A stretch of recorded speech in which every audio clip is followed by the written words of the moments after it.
Hari igihe ujya wibaza ngo ese amashuri nize yapfuye iki, cyangwa se umwanya wanjye nataye nkora ibi bintu nkaba mu by'ukuri ubuzima bwanjye budahinduka mu kubera iki? Ese ujya wibaza imbaraga ushyira mu bintu kana zidahura n'umusaruro bizana? Amashuri wize, imbaraga ushyira mu bintu bya munsi ariko ntabwo bihura. Niba ujya wibaza icyo kintu, mwino video ngiye kuguha igisubizo, tunarebera hamwe n'icyo twakora kugira ngo imbaraga dushyira mu bintu byacu twifashishije n'ikoranabuhanga turebe ko byatanga umusaruro, cyane cyane mu bintu bijyanye n'amafaranga, kubera ko hano hanze hari ubushomeri bwinshi cyane. Uyu munsi ino video ishobora kuba igisubizo cy'abantu benshi bari mu bushomeri. Ubundi muzaza gucika abantu benshi turi kujya kwiga ku ishuri, ariko ugasanga ku isoko ry'umurimo turi kubura akazi.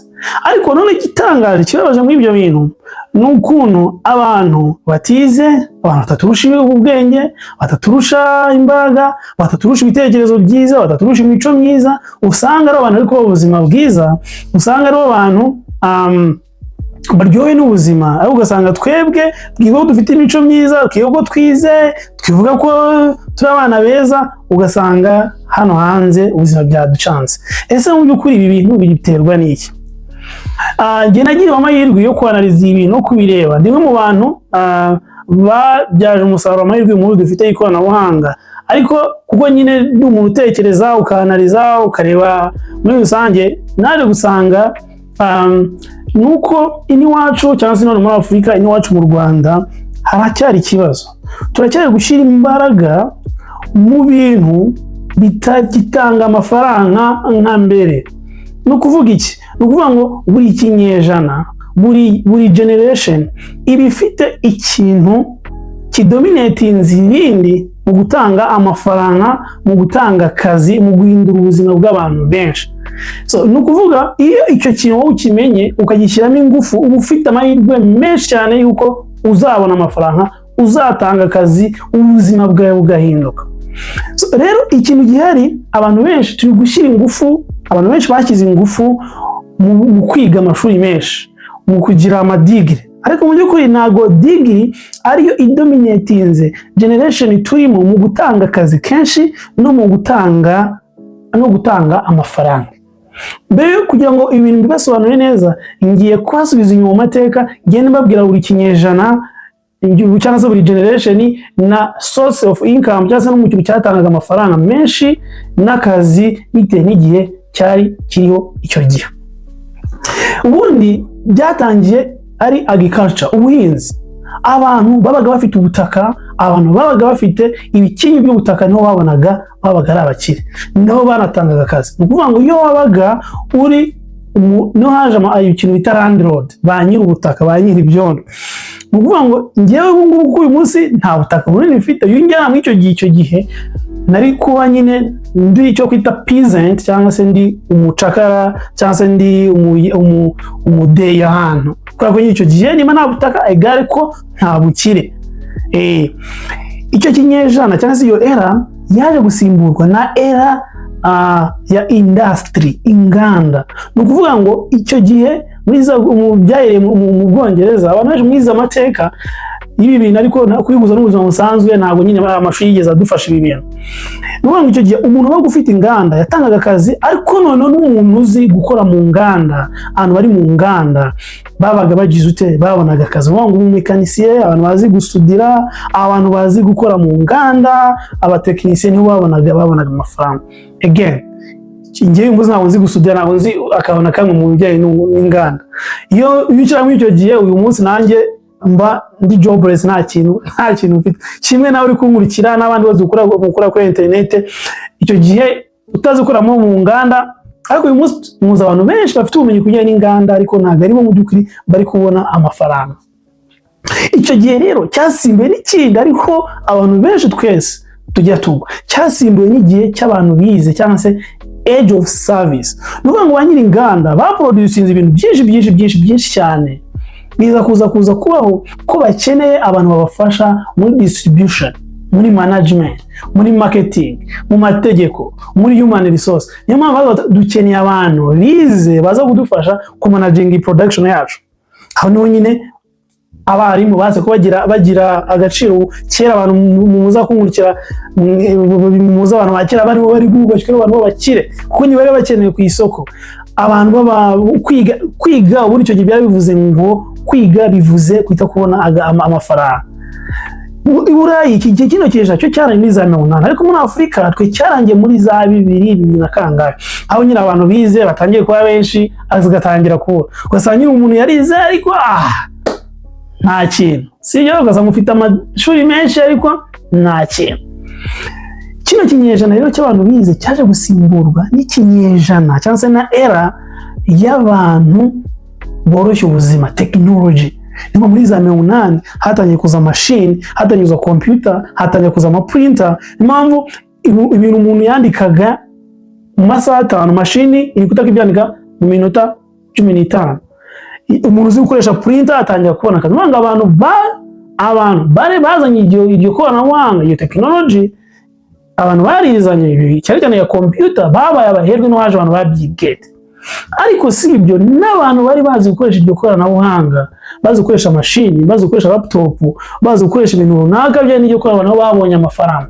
No mpamvu muri za 18 babuze gukoresha machine, bo yabaga ari ikindi kintu, nabaga ari minister.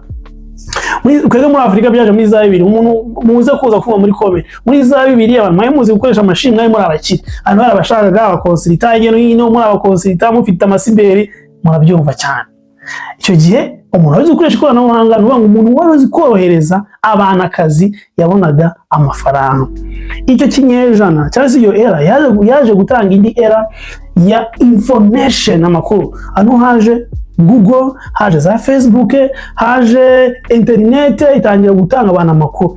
Ni ukuvuga ngo abantu bari bafite amakuru bakabanya kuyatanga, bagize ute, batangiye kubona amafaranga. N'ubanga abantu bafite ibinyamakuru byo kuri internet batangiye kubona amafaranga, abantu bafite ama YouTube batangiye kubona amafaranga, abantu bafite ibintu runaka bagurisha kuri internet batangira kubona amafaranga. N'ubanga abantu bari bafite amakuru, ubuko bwa amakuru za Google, za Facebook, babonye amafaranga, ariko n'abantu babashaka kubikoresha bagiye babona amafaranga. Icyo Burayi ho byaje biza bavuga ko uriya Burayi no muri Amerika baturi imbeho ikoranabuhanga imyaka 50. Niyo mpamvu usanga ibintu byari ibintu bigena bigakorwa cyane i Burayi no muri Amerika bikatugeraho nyuma. Twebwe ibijyanye n'amakuru na information byatangiye gufata indi ntera mu Rwanda guhera muri za 2014 kuzamura, murabizi. So niyo mpamvu uyu munsi abantu bafite ama YouTube channel, abantu bafite ama website babonaga amafaranga. Impamvu haje ama YouTube channel nka Isimbi, EdBlueJD, abantu bakora ama documentaire nk'aba Jandije n'abandi bantu, abantu bafite ama website, ama kampani afasha abantu kubona guaccessinga amakuru kuri internet. Harimo na kampani nyoboye bita Free Innovators, no twese twagize ute, twatangiye kugira ute kubona amafaranga. Bivuze ikirego ubu era turimo cyangwa generation turimo ni generation ishingiye ku makuru. Nuvuga ngo ishingiye ku makuru, ishingiye kuri internet, ishingiye kuri social media, ishingiye ku ufite amakuru menshi cyane. Nukuvuga ngo niba uyu munsi uri kuri kaminuza ukaba uravuze mu busanzwe, ukaba uri gushyira ingufu cyane mu gushakisha akazi kw'ibyo wize, uri muri beshya cyane. Shyira ingufu muri internet, shyira ingufu muri information. Information tuvuga kuba wazigurisha, kuba wazikuramo ikindi kintu, kuvuga ngo ama website, kuba wakwandika ibitabo ukagurisha kuri internet, kuba umukonsultant ukagurisha ibyo kuri online, kuba washaka akazi online. Shyira ingufu muri internet, shyira ingufu mu kintu kimwe kiratanga amafaranga kurenza ibindi byose. Munyumve neza, ntabwo agriculture yagize ute, yahagaze. Abantu mu buhinzi babona amafaranga, ariko ntabwo ubuhinzi burimo buratanga amafaranga nka internet. Munyumve neza, inganda ziracyara, ariko ntabwo inganda ubu arizo zirimo ziratanga amafaranga cyane.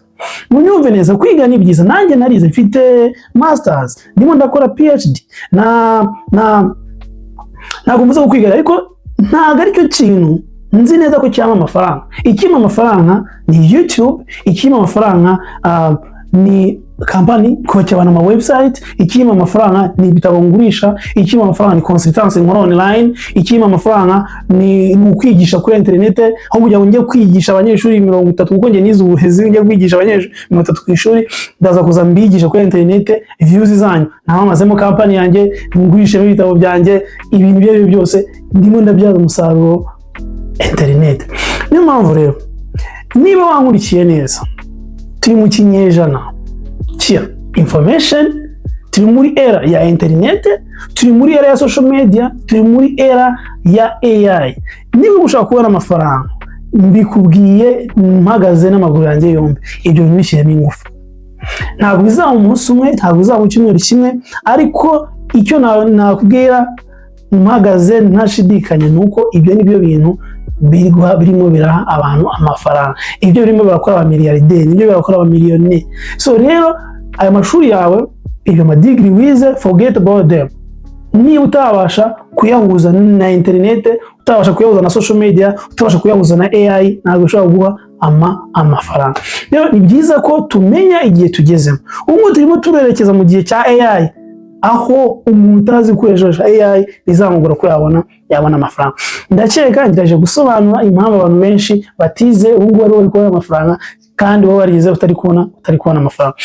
Nyandikira muri comment ese niki navuze tari kwemeranya nanjye, kuko nayo ndi umuntu, niki wumva nazavugaho neza utaha. Gusa icyo nakubwira ukwiye kumenya igihe cyaje.